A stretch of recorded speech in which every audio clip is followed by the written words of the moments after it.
लग्न ठरलं? Thanks to Marathi matrimony. लग्न म्हणजे मराठी मॅट्रिमनी. विश्वासाची 26 वर्ष. लाखो सुखी दाम्पत्य. डाउनलोड करा मराठी मॅट्रिमनी. पहलगाम दहशतवादी हल्ल्याला आज 1 वर्ष पूर्ण झालेलं आहे आणि पर्यटनाची इथे आबाळ झालेली आहे. बरेचसे पर्यटक या ठिकाणी पाठ फिरवत असताना महाराष्ट्रातील नागपुरातून काही सिनियर सिटीजन जे आहेत ते आपल्या एका ग्रुपसोबत या ठिकाणी आनंद लुटण्यासाठी पहलगाममध्ये दाखल झालेले आहेत. आपण त्यांची थेट बातचीत करणार आहोत. कुठून आलात तुम्ही, काय नाव तुमचं? सर, माझं नाव विजय कुडकेलवार आहे. मी नागपूरवरून आलो आहे. इथे याच्या आधी येऊन गेलो आहे. 1 वर्ष पूर्ण झालं या हल्ल्याला. इथे काय परिस्थिती वाटते तुम्हाला?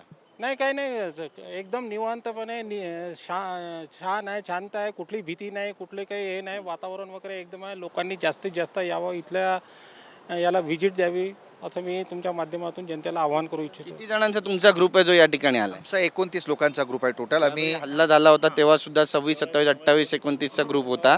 त्यामुळे तुम्ही आता या ठिकाणी पोहोचले आहेत. मनात भीती आहे कुठे? नाही, आम्ही एकंदरीत इथं आल्यानंतर आम्हाला असं जाणवलं की इथे कुठलीही भीती नाही आहे आणि आमचे सैनिक बंधू जिथे तिथे कडक पहारा देतो आहे. आणि तो भ्याड हल्ला जो झाला होता त्याच्यावर एक मात म्हणून की आम्ही तुमच्या भ्याड हल्ल्याला भीत नाही. आमचे लोक केव्हाही इथे येऊन आनंद घेऊ शकतात. आणि आमची जे गव्हर्नमेंट आहे त्यांनी खूप चांगलं डेव्हलपमेंट केलं आहे आणि अजून डेव्हलपमेंट करावं ही आमची इच्छा आहे. पण काका, मनामध्ये कुठे अशी भीती नाही आहे का? कारण जे 26 पर्यटक होते ते शहीद झाले, त्यांना मारण्यात आलं क्रूर पद्धतीनं. त्यांचं स्मारक या ठिकाणी बांधण्यात आलेलं आहे, त्यांची नावं या ठिकाणी लिहिण्यात आलेली आहे. काय भावना आहे तुम्ही? नाही, त्या बाबतीत जे बॅड हल्ल्याबाबतीत आमच्या मनात कुठल्याही प्रकारची भीती नाही, कुठल्याही प्रकारची शंका नाही. उलट त्या ऑपरेशन सिंदूर ज्या पद्धतीने राबवण्यात आला होता त्यामुळे त्या पर्यटकांचा बिमोड झाला असेल आणि राहिले सुद्धा या ठिकाणी त्यांच्यात एक दहशत निर्माण झाली असेल. आणि त्या आजच्या वातावरणात असं वाटते की 22 तारखेला जी काही परिस्थिती असेल त्यावेळेस 22-26 लोक हुतात्मा झालेत. आजसुद्धा आम्ही आमच्या नागपूरवरून 29 पर्यटक या ठिकाणी सिनियर सिटीजनचा ग्रुप आहे. या ठिकाणी 29 लोक आम्ही आलो आणि इथलं वातावरण पाहिल्यानंतर आमच्या मनामध्ये सिनियर आहोत आम्ही, आमच्या मनामध्ये कुठल्याही प्रकारची भीती किंवा कुठल्याही प्रकारची शंका नाही. परत कधी जर समजा असा हल्ला झाला, कधी कोणी समोरून आलं बंदूक घेऊन, तर त्याला 2-2 हात करण्याची ताकद आहे अजूनही? हो, त्याबद्दल आतंकी अशी लढण्याची आमची पूर्णपणे हिंमत निश्चित ताकद आहे. दहशतवादाला जराही खतपाणी नाही, घाबरणार भारत नाही. आम्ही शिवाजी महाराजांच्या महाराष्ट्रातले आहोत. महाराष्ट्र आमची कर्मभूमी आहोत आणि या महाराष्ट्राच्या भूमीमधले कुठलाही मावळा असो किंवा कुठलाही सामान्य माणूस कधी घाबरत नाही. आतंकवादाविषयी संबंधात तर कधी बिलकुल दहशतीचे वातावरण नाही. आणि अशा या वातावरणात आल्यानंतर आम्हाला असं वाटतंय या ठिकाणचं वातावरण असंच राहो, आनंदी राहो आणि कुठल्याही प्रकारच्या आतंकाचा बिमोड करण्याची क्षमता आमच्या सेनेमध्ये आहे, मिलिटरीमध्ये आहे. आणि त्याला आमच्या नागरिकांचा, ज्येष्ठ असो कनिष्ठ असो किंवा सगळ्यांचा बिलकुल उत्स्फूर्त प्रतिसाद राहील. नक्कीच. इथे पण आजोबा काय नाव तुमचं? मी गजानन शिर्के, नागपूरकडून आलो. की शिवाजी महाराजांचे सच्चे मावळे 2-2 हात करणार, तुमची काय प्रतिक्रिया? आम्ही देखील मराठी आहोत, शिवाजी महाराजांचे वंशज आहोत आम्ही. आणि तेवढंच धाडस आमच्यामध्येही आहे.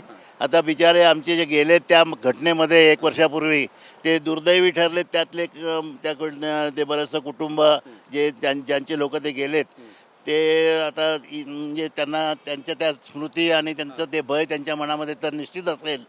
परंतु आता येणारे पर्यटक जे आहे ते निर्भय होऊन या ठिकाणी येऊन राहिलेले आहेत, येतात त्या. आणि कुतूहल मनामध्ये प्रत्येकाच्या असतं की हे ठिकाण कसं असेल, आपण बघावं डोळ्यांनी.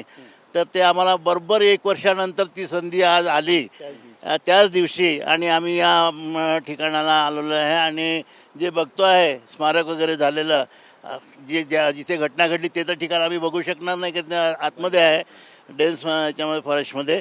परंतु इथे 10 किलोमीटर अंतरावरती त्यांचं स्मारक जे बनलेलं आहे आणि जी प्रगती आम्ही पाहतो या ठिकाणी झालेली डेव्हलपमेंट आणि सुरक्षा जी दिलेली आहे ते बघून असं वाटतं की पुढला पर्यटक किंवा पुढले भारतीय जे इथे येतील या भेटीला ते निर्भय होऊन येतील. धन्यवाद आमच्याशी बातचीत केल्याबद्दल. तर आपण पाहतोय निर्भय होऊन सगळे भारतीय येतील अशी अपेक्षा इथले पर्यटक व्यक्त करतायत. महाराष्ट्रातून जे पर्यटक येत आहेत स्वतःला छत्रपती शिवाजी महाराजांचे वंशज मावळे म्हणतायत आणि कुठलीही भीती, कुठलीही तमा न बाळगता अगदी मनापासून या ठिकाणी संचार करतायत. या ठिकाणी निसर्गाचा आस्वाद लुटताना पाहायला मिळत आहे. कॅमेरा पर्सन योगेश गुरवसह गिरीश गायकवाड, TV9 मराठी, पहलगाम. लग्न ठरलं? Thanks to Marathi matrimony. लग्न म्हणजे मराठी मॅट्रिमनी. विश्वासाची 26 वर्ष. लाखो सुखी दाम्पत्य. डाउनलोड करा मराठी मॅट्रिमनी.